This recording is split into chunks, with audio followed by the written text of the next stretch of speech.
akár 40 literes tartály folyékony szer kiszórásához. 2 darab CDA szórófej, állítható cseppméret 50 vagy akár 500 mikron között.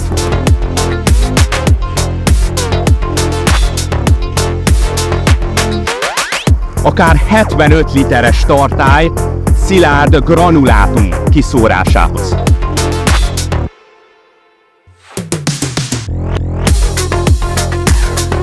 Óránként akár 21 hektáros teljesítmény, vagy szilárd műtrágya szórása esetén óránként akár 1,5 tonna.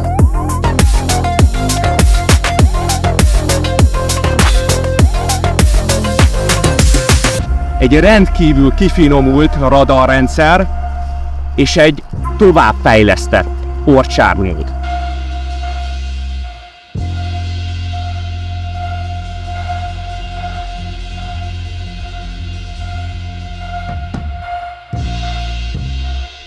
Megérkezett a DJI Agras T50-es drónja.